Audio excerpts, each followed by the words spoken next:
de Bouscapé, Fifth Bossy.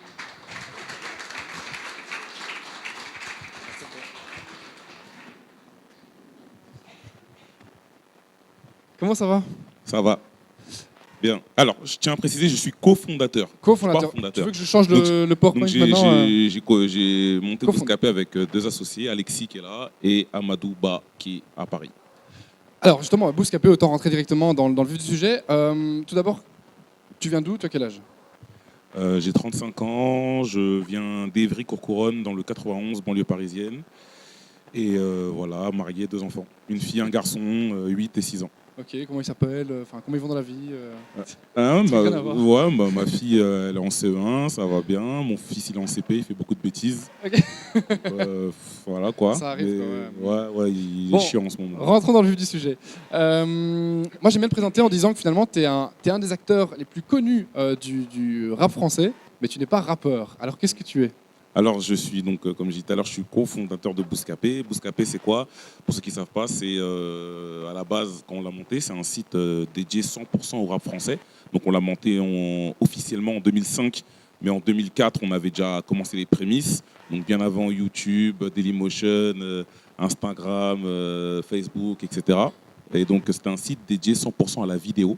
Le 2 juillet 2007, Rof s'apprête à sortir sa mixtape Le Cauchemar du rap français. Trop de rumeurs et de commentaires, peu d'action. J'ai lancé la mode, des vidéos sur Dailymotion.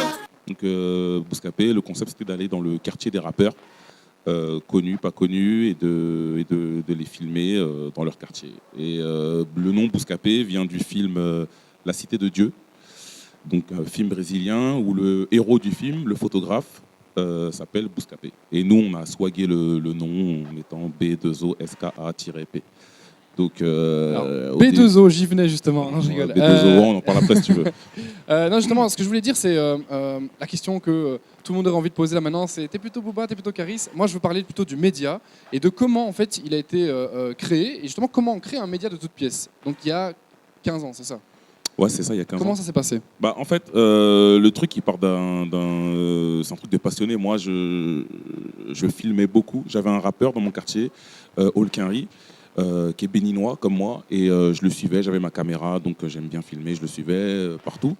Et de fil en aiguille, j'ai connu des rappeurs. J'allais beaucoup à Skyrock, la radio Skyrock, donc ils ont l'émission Planète Rap, et j'allais beaucoup là-bas pour filmer aussi. Et au bout d'un moment, j'avais plein de vidéos. Et à cette époque-là, c'était la mode du DVD. Et j'avais pas d'argent pour sortir des DVD, ni de réseau. Et donc, on est un peu dans le début d'Internet, de la DSL, de l'Internet où tout le monde a accès et c'est un peu plus facile. Donc, dans ce début-là, on s'est dit qu'on allait mettre toutes ces vidéos-là sur Internet. Parce qu'à la base, quand je filmais, c'était pour montrer à mes potes au quartier, regarde, j'ai vu tel rappeur, Théma et tout. C'était un kiff personnel. Et puis, de fil en aiguille, vu qu'on avait énormément de matière, on s'est dit il faut que tout le monde voit ça parce que c'est incroyable. On a des vidéos de rappeurs en mode naturel. Aujourd'hui, avec les réseaux et tout ça, ça paraît banal ce que je dis, de voir un rappeur faire des snaps, faire des trucs et tout. Mais à l'époque, ça n'existait pas. Les rappeurs, on les voyait que dans des clips ou dans des émissions télé, mais voilà, que dans des cadres précis, mais jamais au naturel. Ouais, c'est ça. Nous, on a ramené ce côté backstage, de voir les rappeurs en studio, sur des tournages de clips, dans la vraie vie, quoi. Et c'est ça qui a fait que ça a pris vite, ça a marché, quoi. Alors, justement, quand tu dis créer un site internet, tout comme le fait de voir maintenant les backstage et tout, ça paraît un peu bête, mais il y a 15 ans, créer un site internet, créer une plateforme vidéo, c'est un vrai truc. Ouais, c'est un truc de ouf parce qu'il y a 15 ans, quand on lance Bouscapé, il n'y a pas YouTube en fait. YouTube n'existe pas. Donc on a monté notre propre site. Donc Alexis, mon associé qui est développeur, webmaster, etc., on a acheté avec le peu d'argent qu'on avait, il a fabriqué un player et puis il a fallu héberger ce player-là chez des serveurs. Donc on a changé franchement une bonne quinzaine de fois de gens qui nous d'hébergeurs. Voilà. Et aujourd'hui, on est chez OVH, mais pendant 5-6 ans, le site n'a fait que sauter parce que en fait, c'était un nouveau média. Ce qu'on faisait, c'était inédit de voir des rappeurs en mode naturel. Et toutes les semaines, comme on avait des grosses exclus de rappeurs, le site sautait. Et il fallait prendre un serveur plus cher. On prenait juste la version qui était au-dessus.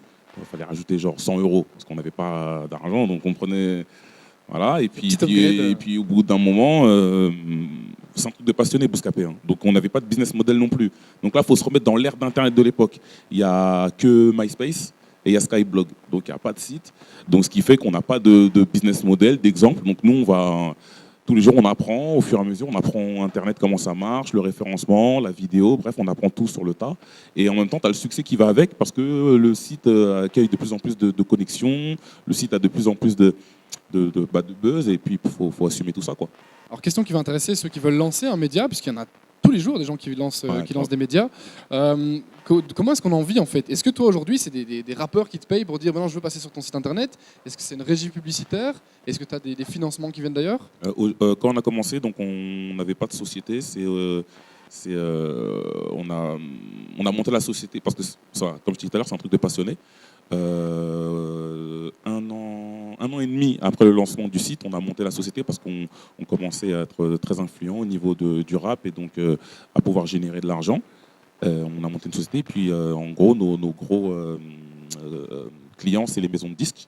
Donc au début c'était les rappeurs, tu sais, la street, tout ça en liquide et tout. Et après, la bonne époque. Voilà, ouais, la bonne époque. Ouais, c'était lourd. Et au bout d'un moment, il faut se professionnaliser. Il y a beaucoup d'argent, etc. Donc on a monté une société. Et on a la même depuis. Et nos clients, c'est donc du coup aujourd'hui, c'est comme je disais tout à l'heure, c'est les maisons de disques. Et depuis 2 ans, on travaille avec pas mal de marques, Nike, Adidas, Puma. Et on a aussi bossé, on continue avec des distributeurs de cinéma, tu sais, enfin Fox, Gaumont, tout ça, là, je ne sais pas comment on dit, mais voilà, tous les distributeurs de cinéma, Walt Disney. Ils trouvent votre cible intéressante en fait. Ouais, voilà, on a la cible qui leur correspond et qui correspond avec leurs produits, donc ils viennent nous voir, quoi. Donc on bosse avec vraiment tous les acteurs qui ont envie de toucher, en tout cas, les jeunes urbains. À part grâce à Bouscapé, comment expliquer qu'aujourd'hui le rap est aussi populaire et fait partie de la pop culture, comme disait tout à l'heure Samir? En fait, c'est juste voilà, c'est une sélection naturelle. Hein. Ça n'a pas toujours été tout rose. Il y a eu la grande époque 98 qu'on appelle l'âge d'or. Voilà, Sectora, IAM, NTM, etc., Sniper et tout. Après, il y a eu un creux. Après, il y a eu la mafia Cafri qui est arrivée, etc. Mais après, on a eu une sorte de creux en 2007, 2008. C'était un peu dur pendant longtemps. Et puis après, il y a le groupe Section d'Assaut qui est arrivé, qui a un peu relancé la machine au niveau des signatures en maison de disques, parce qu'à une époque, les maisons de disques ne voulaient plus signer de rap. Le rap ne marchait plus spécialement. Et aujourd'hui, le rap, c'est la nouvelle variété, c'est la musique la plus écoutée au monde, je pense. Apparemment, il y a un fight avec la country, mais le rap est la musique la plus écoutée, je pense, la plus populaire. Et elle est grave diversifiée aussi, tu vois. T'as du Booba, t'as du Nekfeu, t'as du Big Flo Oli, t'as du Orelsan, t'as du Damso, un belge quand même dans l'histoire. Oui, bien sûr, mais t'en as plein des belges. En France, on est grave fan des rappeurs belges. Hein. On écoute ça fort. Et voilà, en fait, le panel de rappeurs est super large. C'est-à-dire qu'il y a peut-être des gens qui écoutent Big Flo Oli, mais qui détestent Booba, Caris et Rof. Et inversement, tu as du soprano aussi qui est super large. Et voilà, le rap est diversifié. Et même au-delà de ça, il y a des gens qui ne font pas du rap à proprement parler, mais tu vois, comme l'équipe de Gallo, tous ces influenceurs, c'est pas des rappeurs, mais ils ont l'ADN rap en fait. Urbaine, ouais. Ils écoutent du rap urbain, l'ADN urbaine. Donc eux-mêmes, ils font partie de la famille. Là où à l'époque, je sais pas, par exemple, tu avais les rappeurs et puis tu avais les gens de la variété, du rock. Et c'est des mondes qui se mélangeaient pas. Et aujourd'hui, ceux qui contrôlent un peu l'influence, c'est des gens urbains. Et même les gens qui sont à la... aussi. Ouais, les sportifs, ramener la coupe à la maison. Et ce qui fait qu'aujourd'hui, je suis un gamin, désolé. Mais ouais, t'as les sportifs et aujourd'hui, les gens même qui sont à la tête les décisionnaires qui sont à la tête des marques, c'est des gens qui sont fans de rap, ils ont grandi avec le rap et ils aiment le rap. Tu vois, je prends l'exemple par exemple de Lacoste, qui n'a jamais voulu bosser avec des rappeurs. Pourtant, Arsenic, voilà, ils ont tout fait pour bosser avec eux. Ils ont dit non, jamais nous devons bosser avec des rappeurs. Et le premier rappeur avec qui ils ont bossé, c'est Moi la Squale. Voilà, la street en personne, tu peux pas faire pire. Et ils ont bossé avec lui parce qu'ils le trouvent bien, ils le trouvent hype, ils le trouvent génial. Mais les gens qui sont les décisionnaires sont des jeunes qui ont grandi avec le rap et qui comprennent les codes et qui se disent que ben non, c'est compatible. Les marques peuvent bosser avec Avec des rappeurs. Mais justement, c'est ça qui est drôle, c'est de se dire qu'en fait, aujourd'hui, le rap est peut-être encore, par certaines générations, est un peu mal vu, c'est encore ouais, la rue, etc. Bof, on n'aime pas trop. Alors que finalement, dans quelques années, les futurs décisionnaires, les patrons d'entreprise, ce sont Ouais, carrément. des fans de rap. Voilà, aujourd'hui, le rap, officiellement, voilà, il a en tout cas, voilà, en France, en Europe et tout, même dans le monde, je crois qu'il doit avoir 40 ans, tu vois. Et ceux qui ont grandi, moi j'ai 35 ans, je fais partie de la génération qui a grandi avec le rap français, donc NTM, IAM. Et Benebi aussi, j'ai beaucoup écouté au début. Ça n'a pas duré longtemps, mais on a grandi avec le rap. Et aujourd'hui, les gens qui ont mon âge et qui sont plus âgés, 45 ans et tout, ils ont grandi avec le rap. Ils aiment le rap, ils comprennent cette culture. Et voilà, c'est pas qu'un truc de racaille, quoi. Enfin, ceux qui connaissent pas, c'est ce qu'ils disent, mais aujourd'hui, voilà, le rap génère de l'argent, crée des métiers, nourrit des familles. C'est une grosse machine. C'est pas juste une musique de gens de quartier. Le rap, c'est très large. Sors-moi ta punchline, la fameuse punchline. Oh, j'ai pas de punchline là. J'ai pas Celle de la dernière fois. Une Alors, punchline, c'est naturel. Ah, ok, d'accord. Bah, comme j'aime dire souvent, maintenant les cramés, ça se trouve, il y en a, ils l'ont vu, mais je dis le prochain président de la République, ce sera un jeune qui aura grandi avec le rap. C'est-à-dire qu'il connaîtra NTM, LIM, Al Capote. pour faire des Il références. sera à l'Elysée, quoi. Il pourra faire dans ses discours, il aura des références à des punchlines de rappeurs. Il te parlera d'octogone normal. Et tu vois, c'est ça qui est fort. Et vraiment, le prochain dans 2 ans, je crois les élections, c'est dans 2 ou 3 ans, ou l'autre élection, ce sera un mec ou une femme qui aura les codes du rap. Tu peux parler rap avec lui. Alors, en tant qu'entrepreneur qui doit parfois se réinventer et se réorienter aussi avec le milieu qui évolue, on connaît Skyrock qui diffuse du rap. Est-ce que Bouscapé pourrait diffuser de l'électro dans 5 ans, 10 ans? Tout est possible. Hein. Tu sais, on a commencé 100% en français. Vraiment, c'était en mode... En fait, quand on a lancé Bouscapé, c'était pour répondre à une demande, entre guillemets, parce qu'il y a Skyrock qui passe les gros singles, les gros tubes et tout. Et il y avait des rappeurs un peu en dessous, qui n'avaient pas l'autorité du 113, plein d'autres rappeurs qui passaient à l'époque à la radio, et qui étaient un peu en dessous qu'on écoutait, comme LIM ou Alibi Montana. On s'est dit, c'est pas normal que ces rappeurs-là ne soient pas dans les grands médias. Donc nous, modestement, on s'est dit, on va monter un média pour donner de la lumière aux gens qui n'ont pas de lumière. Et puis on est parti de zéro, on n'avait rien, pas de contact, rien. On a fait notre truc avec notre petite caméra. On est allé partout, dans tous les studios, dans tous les quartiers. Et puis on a monté. Et puis Bouscapé, c'est l'ADN de Bouscapé, c'est de prendre des gens d'en bas, des rappeurs d'en bas, et de les monter en haut. Et j'ai oublié ta question. J'allais enchaîner sur une autre question. De toute façon, je vais te demander combien de personnes aujourd'hui vivent de Bouscapé. On est une bonne vingtaine aujourd'hui. Donc tu n'as pas que des CDI, hein, mais tu as des il y a des autres entrepreneurs, donc tu as des CDI, tu as des gens aussi qui sont en alternance, des gens en stage, et puis tu as des gens qui sont là occasionnellement, comme des photographes ou des monteurs, des caméramans. Donc voilà, donc en fait on est une équipe d'une bonne vingtaine de personnes. Tu ne dis pas bonjour à Monseigneur le Prince Laurent de Belgique, qui vient d'arriver. Bonjour Monseigneur. Bon, j'allais justement passer aux questions du public. Peut-être que le Prince Laurent en aura une pour FIF, donc de Bouscapé. Est-ce qu'il y en a qui en ont? Si vous en avez, n'hésitez pas à lever la main. J'en vois une là tout au bout. Si on peut lui apporter le micro, c'est là derrière. Vraiment, on peut commencer par toi et puis on passera après à Zeynep. Bonsoir. Merci d'être là aujourd'hui parce que ça permet déjà de mettre... ça fait un petit bout de temps, mais qu'on met un visage sur une voix qu'on entendait souvent derrière caméra il y a certaines années. Ma question c'était quand on est précurseur comme Bouscapé, qui est, à une époque c'était les seuls à être un média urbain, et aujourd'hui on voit que c'est quelque chose qui se développe de plus en plus, que ce soit en France, ici en Belgique plus récemment. Comment est-ce qu'on fait pour rester, je veux dire, ça va paraître un peu cliché, mais numéro 1? Face à l'adversité, comment est-ce qu'on fait pour... Faut pas stresser, faut garder son calme et puis surtout la passion. Je veux dire, nous, quand on a commencé Bouscapé, on était tout seul, il n'y avait personne. Et puis après, il y a plein de sites qui se sont multipliés. Mais sauf que nous, quand on a commencé, c'était la passion. Ça veut dire que nous, il n'y avait rien. Et puis on aimait ça, on aime ça au contact du rappeur, aller dans les studios, parler avec les gens. Et puis il y a des gens qui ont vu Bouscapé, ils se sont dit ah peut-être qu'on pourra traîner avec des rappeurs, on pourra peut-être avoir de l'argent, on pourra faire ça. C'est-à-dire qu'il y en a, ils ont lancé des sites, mais avec des mauvaises raisons, ce qui fait qu'ils n'ont pas perduré. Et puis oui, il a fallu s'adapter à la concurrence, c'est-à-dire même Facebook. Hein, à un moment, Facebook, ça commençait à être puissant. Par exemple, nous à l'époque, on avait toutes les exclus de tous les rappeurs. C'est-à-dire que tous les rappeurs, les exclus passaient par chez nous. Aujourd'hui, le rappeur, il balance ça sur son YouTube. À l'époque, c'était Facebook. Maintenant, il balance sur YouTube, etc. C'est-à-dire que le rappeur, il n'a plus besoin pour communiquer de Bouscapé. Lui, le rappeur a déjà son propre média. Mais le rappeur sait que quand même Bouscapé, c'est important d'avoir le tampon Bouscapé parce qu'on est encore numéro 1 et parce qu'en fait, on fait juste bien notre travail et que même nous-mêmes, on s'est donné une exigence au niveau de la qualité des vidéos, du travail. Et voilà, en fait, pour pouvoir rester au top, voilà, j'aime bien sortir cet exemple. Mais pour moi, le meilleur exemple, c'est Ronaldo, quoi.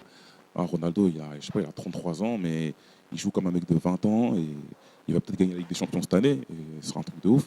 Et voilà, il bosse, alors que le mec, il a presque tout gagné, bon, sauf la Coupe du Monde. Il pourrait limite lever le pied, mais quand tu le vois, non, il ne s'arrête pas. Et donc, voilà, malgré qu'il y a plein de nouveaux jeunes joueurs et tout, mais il continue, il veut garder sa place de numéro 1. Bon, c'est à débattre avec Messi qui est numéro 1 ou pas. Mais en tout cas, voilà, nous, c'est de toujours innover dans les concepts. On a agrandi l'équipe, donc il y a des gens qui nous ont rejoints, beaucoup de jeunes, parce qu'aussi, voilà, c'est les jeunes l'avenir et c'est les jeunes qui te permettent de te booster, d'apporter des nouvelles idées. Donc on a pas mal de jeunes, on a développé plein de nouveaux programmes. Avant, il n'y avait que moi devant la caméra. Enfin, j'étais derrière la caméra, on entendait ma voix. Après, j'étais devant la caméra. Et puis il y a des nouvelles têtes qui nous ont rejoints, Nico Colombien, Thomas Guisgan, et puis aujourd'hui Bouscapé c'est plus juste FIF, bon ça n'a jamais été juste FIF, hein, on était 3 au début, et là maintenant il y a plein de visages, donc moi ça m'enlève déjà un peu de pression déjà, tranquille, et puis même le fait qu'il y ait eu plein d'autres sites, ça m'a enlevé de la pression, parce qu'à l'époque les gens voulaient passer que chez nous, voulaient être que chez nous, donc il y avait une certaine pression, il fallait assumer tout ça. Les problèmes. Ouais, et tous les problèmes qui vont avec, et il y a plein de sites qui se sont multipliés, donc du coup c'est bien, les rappeurs allaient ailleurs, et puis ils disaient Bouscapé c'est de la merde, on préfère les autres. Après les autres sites ils sont fermés. Ces gens-là. Bon, la question là tout au bout, est-ce que tu as un micro déjà ou pas, non? Oui. Donc c'est là-bas.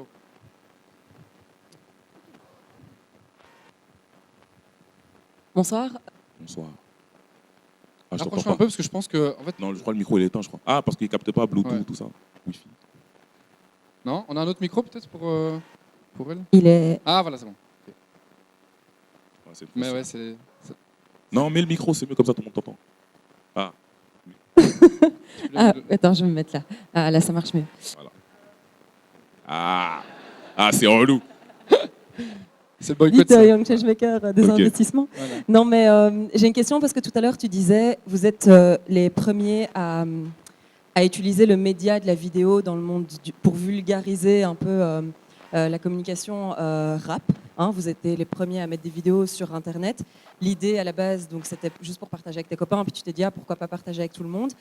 En tant qu'entrepreneur, ce que tu as fait, c'est faire quelque chose que personne n'a jamais fait et tu t'es dit tu t'es pas dit ça va marcher ou ça va pas marcher. Je ne sais pas ce qui s'est passé dans ta tête, mais tu l'as juste fait.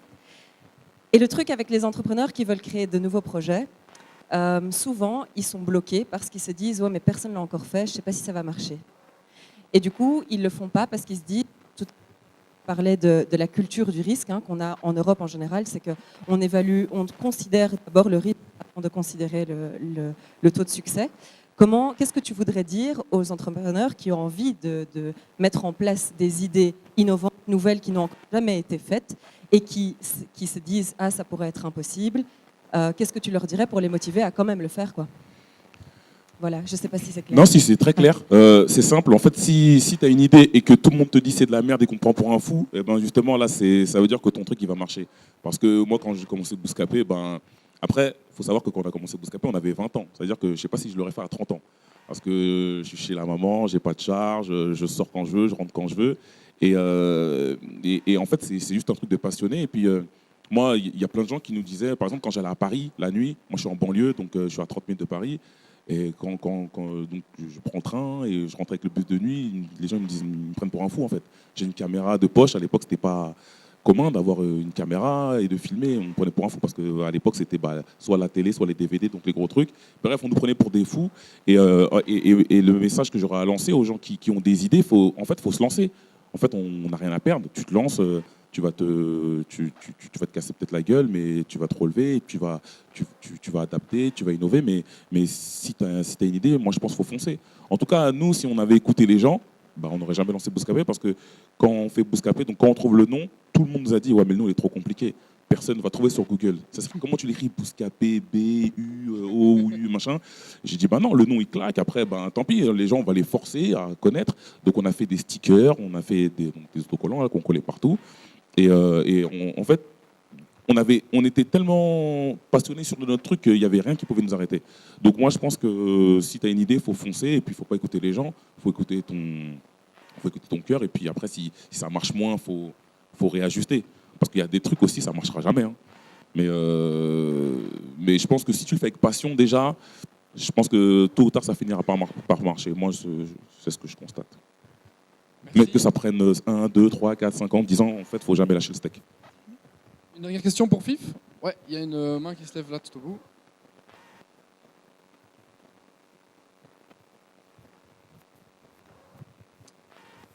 On t'écoute. On ne t'écoute pas. C'est bon là? Ouais. Yes. Non. Je vais tendre l'oreille, vas-y. Ouais.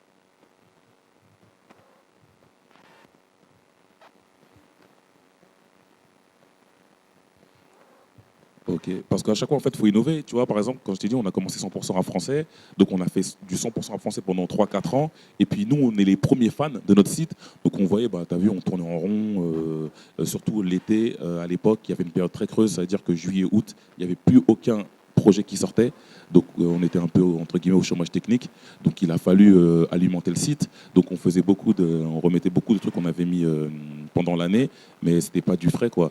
Donc on s'est dit, et comme je dis, comme on est les premiers fans, nous, de notre site, il fallait faire vivre le site, et on s'est dit, au bout d'un moment, en fait, nous, on écoute du rap, on aime le rap, mais on n'écoute pas que du rap dans notre vie. On aime aussi le sport, donc on a commencé à parler de sport, mais des trucs évidents, pas des trucs très spé. Pareil, dans le rap américain, on a commencé à parler des grosses têtes, Eminem, 50 Cent et tout, des rappeurs qui parlent à tout le monde. Donc on a commencé à combler des trous. Et puis après, c'est comme ça qu'on est venu au rap américain. Et puis le sport, le cinéma, pareil. Il y a eu la Coupe du Monde 2010, je crois que c'était une Coupe du Monde en 2010. Je sais plus, bref, il y avait soit un Euro, soit une Coupe du Monde. On a décidé d'en parler parce qu'on on aime ce sport. Et voilà, on a toujours voulu innover parce que, en fait, nous, on aime vraiment notre site, on aime ce qu'on met dedans. Et je sais qu'il y a pas mal de gens qui sont comme nous. Et quand on voit notre site, des fois, on se fait chier, quoi. On se dit, putain, mais il manque ça, il manque un truc. Et puis on l'ajoute, et puis on le met, je sais pas, on l'a travaillé limite comme un blog. Et par rapport à moi, j'étais derrière la caméra. Pendant très longtemps, j'ai jamais voulu montrer parce que l'anonymat, il n'y a rien de mieux. C'est cool, tu vois, c'est très bien l'anonymat. Mais j'ai plein de gens dans le rap qui m'ont dit, au bout d'un moment, tu peux plus te cacher, il faut que tu incarnes ton média. T'as vu, on connaît tous le mec qui a fait Facebook, on connaît Mark Zuckerberg, on connaît Bill Gates, on connaît Steve Jobs, mais les mecs de Bouscapé, on ne sait pas c'est qui. Il faut personnaliser les médias. Tu ne peux pas te cacher et tout éternellement. Et puis après, et bizarrement, et ce qui est marrant, c'est qu'à cette période-là, j'ai au moins 5-6 personnes qui m'ont dit la même chose, mais des personnes qui ne se connaissent pas. Et qui m'ont dit, ouais, mais il faut que tu te montres, faut que tu commences à te montrer. Donc c'était bien avant l'ère des influenceurs, etc. Je me suis montré la première fois on est en quelle année? 2019, en 2015. La première fois que je me suis montré officiellement devant une caméra, c'était pour l'interview de Youssoupha en 2015. Et puis voilà, je me suis lancé dans le grand bain et puis il Les fallait le problèmes faire. sont arrivés alors. Voilà, et puis après, bah voilà, on te reconnaît un peu, etc. Machin. Mais j'étais bien dans l'anonymat. Mais voilà. Et aujourd'hui, je regrette pas parce que c'est vrai que le fait de se montrer, ça t'apporte d'autres business. Moi, le fait de me montrer, ça m'a apporté énormément de choses. J'ai pas de truc concret là, mais tu vois, il y a un truc tout con, par exemple. Je suis invité, par exemple là. Je suis invité là, c'est cool. J'ai une émission de radio aussi en France à Move. On m'appelle pour intervenir dans pas mal de choses. Tu deviens aussi ton propre média finalement Je en deviens parallèle. aussi un propre média. Donc il y a Bouscapé qui est déjà lourd et tout. Et puis tu as à côté ta FIF qui devient un influenceur, un média, un acteur important. Et si j'étais resté caché dans l'ombre, j'aurais pas eu toutes les bonnes choses que ça m'a apporté, le fait de me montrer, quoi. Donc ça aussi, ça a été très dur à accepter ce truc-là, mais voilà, je l'ai fait et puis je regrette pas, je suis content. Merci beaucoup, Fif. Un grand merci d'être venu. Merci beaucoup, ça tue. Hey!